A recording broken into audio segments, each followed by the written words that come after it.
The Bentley Bentayga may just be the ultimate luxury SUV, but at $250,000, can you really treat it like one? Here to answer that pressing question is WSJ Rumble Seat columnist Dan Neal. Hey, Dan, great to see you. It's great to see you, Tanya. What's up? So I'm guessing this Bentley is a pretty amazing car for that kind of cash.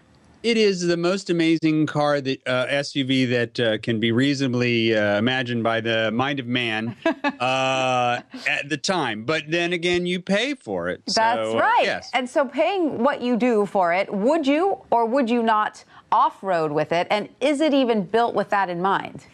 This is a funny sort of, it's kind of Heisenberg uncertainty principle. Who knows? If you put it off road, clearly not. But if you don't, yeah, maybe. And the thing is that I realized in the course of this how bourgeois I'm being, because there's, the global 0.1%. These things are like Kleenexes, right?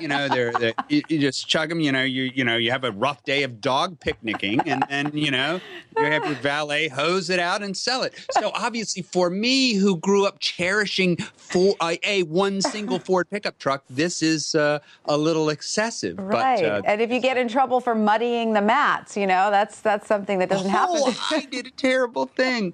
I got a lot of mud clumped into this very exotic audiophile sound system speaker in the door. Ooh. And I was just like, not a good But idea. again, that's what valets are for. That's right. There was someone to clean it up. So, Dan, can there be a true luxury SUV, or is that an oxymoron? No. In fact, the Bentley board member told me the long black car is dead.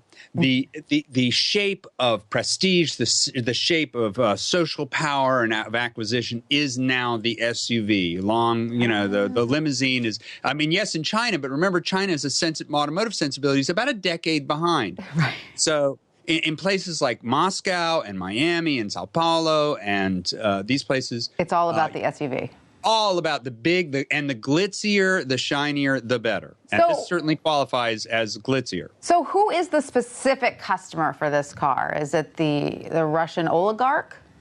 Yes, and keep going. Yes, right. Oligarchs of every stripe, really, where its money is very ecumenical that way. Absolutely.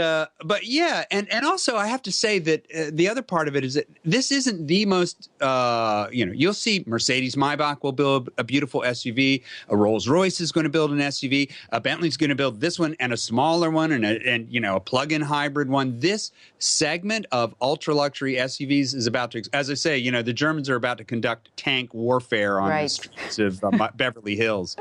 So getting back to this specific luxury SUV, what about the details and the aesthetics of this car? Are you personally, Dan Neal, a fan? Well, I do like eucalyptus veneer. Very nice. I like my unblemished bull hides from the Hebrides. Again, we're covered on that score.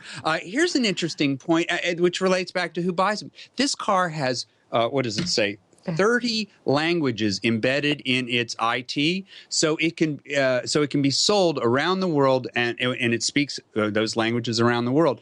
So you're in pretty high-tone company in this car. All right, so one can only dream, I suppose.